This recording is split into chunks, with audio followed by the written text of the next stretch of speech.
Hi friends, it's Kate here to talk about the books that I have not wrapped up, or rather highlight the ones that I haven't wrapped up. So I did a gymongous reading wrap up in May and then didn't do any wrap ups, did a couple reading vlogs over the course of the summer, but then didn't do any. So there's just some books that I feel should be highlighted. I'm not going to tell you about all of the books because once you get a few months out from a 3-star read, it's just not quite as exciting to talk about them. So I think I have 11 books here for you. And this is June through September, the books that were kind of like, I feel they should be noted in a video for all of you. And the first one was a book I was really surprised to love, but that is Someone at a Distance by Dorothy Whipple. So unfortunately, this has not been a great year for reading modern classics for me. I tried about 5 in the spring, and I think 4 I ended up DNFing, and I just didn't like them for one reason or another. And then this one I loved. I gave this 5 stars. This was my very first Dorothy Whipple, and I don't know why I picked this one, because once it got here, then I got nervous because it is about an affair. That's on the dust flap. I don't feel bad telling you that. This is a British family, and there is a young French woman who comes to be a companion to the matriarch of this family. So there's a couple generations involved. There's this old grandmother, and then there is her son and his wife, and then their 2 children. And I would not have expected to like a book like this. It was a fairly kind of harrowing experience, to be honest. At first, I had like a stomach ache. I was so anxious. But once the big action happens in the story, and I was kind of able to do this sigh, oh, all right. Kind of was bracing for impact. And once that happened, then I was able to kind of enjoy the second half a lot more, even though none of this is this happy-go-lucky novel, but it feels so real. The unfolding of the relationships in this, I'm like, oh my goodness, I can see how this happens now. It's not like, a family falling apart happens all at once with one big thing. It happens slowly, and it happens when you start contemplating changing that dynamic. And it was just so realistically done, and these characters, still I can remember this so vividly, and I just loved it for that, just how real and flesh and blood these characters felt to me, and it was just written with such skill. But what I loved also is that at the end of the day, she gave the characters who maybe would be labeled victims because of the wrongs that have been done to them, she gave them dignity and grace and strength. And I really liked that it wasn't just this really kind of exaggerated account. So I definitely recommend this book. Like I said, it is really upsetting. It's an upsetting concept.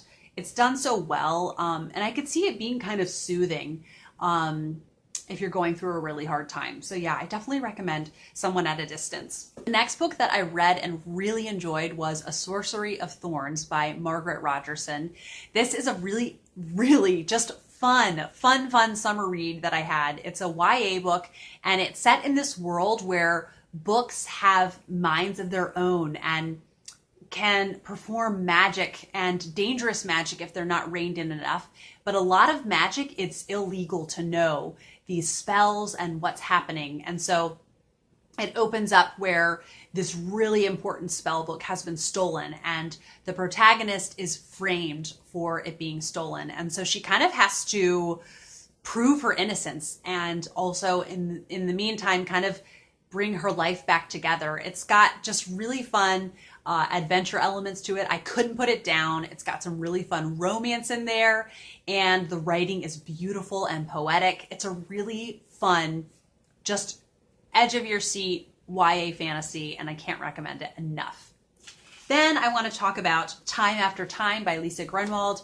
This was on the Modern Mrs. Darcy's summer reading list, and it is a really unique story in that it is a romance, but it involves people kind of living in these 2 different, this man one day is in Grand Central Station, and he sees this beautiful woman, and then she disappears before his very eyes. And so then he's just utterly smitten and just beguiled. And he doesn't know what happened to her. He doesn't know if he will ever see her again. And I don't want to give anything else away, but it's a really unique love story. And I thought it was executed very well. And it just was really sweet, and it really drew me in. And it was a really fun, like I said, summer read also. I wanted some really like fun, gripping summer reads, and this was one that I really enjoyed. The next one is When Hitler Stole Pink Rabbit by Judith Kerr. I first heard about this on Jen Campbell's channel. This is a children's classic, and I think there are 3 in the series. I did this as a buddy read with Rainy from Rainy Day Reads, and we both really enjoyed it. It's interesting because it is something that's happening at a very turbulent time in the world. You know, it's sort of, they're living in Germany and Hitler is on the scene, but he's not kind of running things yet, but things are moving, you know, all the pieces to the puzzle are being put into place. And so this family is kind of bracing for impact, you know, what's going to happen. And so then you get to see them live in France briefly, and then you get to see them, they move to Great Britain.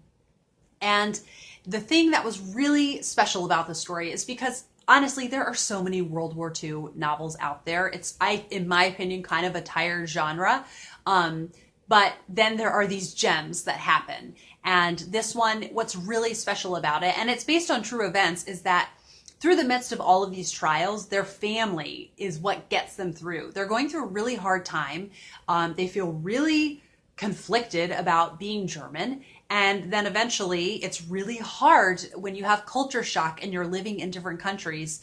What are the norms here and the different faux pas you might make in a different country? But this family really, they gather strength from one another. It's a really special book, and I definitely want to read more in the series. Then I want to talk about Hannah Coulter by Wendell Berry. This was a buddy read. I started with Charlotte from Tired Mama Tries to Read at the very beginning of the year, and I was the most dreadful buddy reader, Charlotte. If you're watching, I'm so sorry. I got in a weird reading mood. I had way too many books that I was currently reading, and I've been thinking a resolution for next year is just to have less books that I'm currently reading and to either like DNF one or just sit down and finish one before I pick up another one. Anyhow, I finally finished this in June, and I basically waited to finish it several months because I didn't want to finish it. And this is a book that's so special that I don't even know how to talk about it. It's one of those ones that it's hard for me to share with BookTube because I feel I will never be able to do it justice. Wendell Berry is a literary fiction author who is from Kentucky, and he has a real handle and grasp on sort of the rural lifestyle and farm country, and then how modern technology and kind of big industry farms really changing a lot in that part of the country. And he just has a way of making everything feel poignant. And this is a book about the title character, Hannah Coulter, and the different stages of her life. And it's just such an intimate portrait. It's such a quiet book. And in the past year, I haven't been as in the mood for quiet books, but it's written so beautifully that I totally forgive it all that. And just really, I cannot recommend this enough.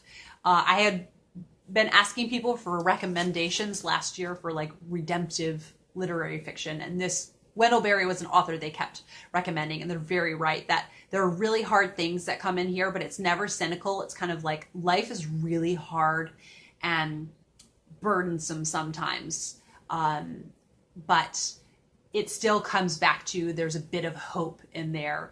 And yeah, just really taking time to like slow down for these individual moments, like this time when a couple locks eyes and they realize this deep chemistry and attraction they have for one another.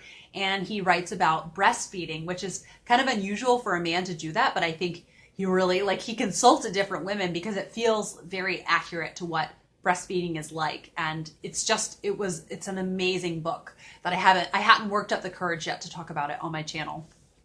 Then I read The Firebird by Susanna Kearsley. This is one of my favorites from Susanna Kearsley, but it doesn't say on Goodreads that The Shadowy Horses is included in this trio, and I don't know why.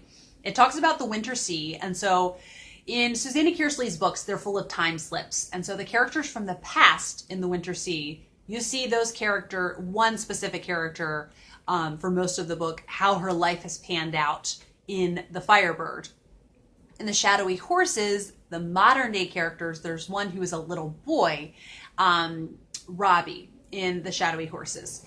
And then in the Firebird, Robbie has grown up, and you see him interacting with another character, and then you see he and this other character tracing the character from the past from the Winter Sea. I don't know if I explained that succinctly at all, but it's so good, and it's so neat to see that Robbie grown up, and then also getting to find out what has happened to characters from the Winter Sea. So all of this like past, present, future combining is just into a beautiful mixture, and it takes you to Russia, which is really unusual for Susanna Kearsley. She's very like England, Scotland based, and so this was a really nice change, and I just love Susanna Kearsley, and I want to keep reading her books because she's so good.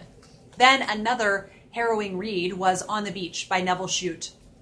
This is a kind of dystopian what if World War III. Nevil Shute was writing this after everything that had panned out from World War II, and I think there were real valid fears of like, is this just the end of the world? Are we just going to blow one another up now? And it's obviously still a fear because we still have nuclear weapons. So it's just kind of this question of what if nuclear weapons did end everything? And so we're watching these characters who are in Australia, and it's so heartbreaking because they know that the end is coming. They know that like the cloud carrying all the radiation is coming. And so they're just kind of living and waiting for the end to come. But it's such a intimate portrait of these characters, and just really written like only Nevil Shute can write it. I have to read a Nevil Shute each summer. I just have to. And then Christy by Catherine Marshall. Again, another book that was so deeply meaningful and special to me. I don't even know where to begin to talk about it. I read this with Megan Hannett, and it was our first buddy read, and we really got to know each other while reading this book because it just brought up so many moral questions and ethical dilemmas and questions of theology, of faith, of just so much. And so Christy is kind of a intensely fictionalized biography of Catherine Marshall's mother and her time that she went to work in a really poor community in Appalachia, and just really so interesting, and kind of how she goes in really judgmental of this community that does things so different than she does. But then after she goes there, realizing, yes, there may be some things that I think they don't do the right way, but there's so much to learn from them also, and just how connected all of them are to the land around them. And also so interesting because most of this community are, second generation Scottish. And so it's really interesting. She realizes that a lot of this culture really feels like kind of like Highlands culture, and to see that play out. But it just, I was so emotionally invested in this story and just seeing what was going to happen to Christy, and there's some romance. And it's also just neat to see all of the ways that she grows and matures. She decides she wants to work there after hearing a missionary talk about it. And then she realizes like she had no idea what she was committing to. And just to really be willing to sacrifice a lot for a mission that you really believe in is really inspiring. It's beautifully written. There were so many interesting characters in it. It has some funny parts in it. And yes, I think the buddy read with Megan made it like even more enjoyable. So such a special book to me. It's definitely a favorite, and I'm so glad that I finally read it. I was worried, it wouldn't live up to it. And unfortunately, a lot of my TBR for Classics-a-thon in August just kind of, I ended up DNFing, but this was the one like shining beam in all of those books I had been wanting to read. So yes, I definitely recommend Christy. If you like the kind of books that I like, I definitely recommend it. And then I want to talk about Whew, a book I haven't really talked about yet, and that is Tess of the D'Urbervilles, because this book is so intense and I needed so much time to process this. I knew what happened in this book because I've seen the miniseries, and the miniseries was incredibly faithful to this. This is a really, really hard book, but it's some of Hardy's writing at its finest. This really haunting landscape and how the characters feel kind of trapped where they are. Tess it's the story of kind of the fallen woman. And I did this as a buddy read with Kate from the novel Nomad and Adam from Memento Mori. And it was just so wonderful to discuss and unpack and process this with them. And this, yeah, like I said, I'm kind of still taken aback by it. It was so jolting and like I said, haunting. Like, I will not be forgetting this book. I remember it so vividly. There were, it was just a lot of pain as you're reading this. And honestly, at the end, I was like, I'm not sure if it was worth it to read this. It hurt so much, but it's also incredibly memorable. I do not want to reread it anytime soon, like I said, because I will remember it so vividly. So yes, it's an amazing book, but I don't know if I would list it as like a favorite Hardy because it just hurt so much while I read it. The Mayor of Casterbridge, Far from the Madding Crowd, and The Return of the Native, I would all like reread those. No question about it. But this one, I'm like, it hurts so much. So definitely amazing, just an amazing, amazing portrait of this character and kind of just all the calamity that happens in this. And it's so beautifully written. As you know, for those of us Thomas Hardy fans, you know, like he just writes so beautifully. But it hurt. It really hurt. So yes, I'm glad to say, you know, that I can say that I read it, but I'm really, I need a break before I pick up, definitely before I pick up Jude the Obscure. Now I'm like really scared to read Jude. But yes, I wanted to read all of Thomas Hardy, so I have that one done. Now I can say I did, and there was some just amazing, amazing writing in there. And those were the books I wanted to tell you about. Let me know if you've read any of them, and I hope you have a lovely day, and I will be back for another video soon.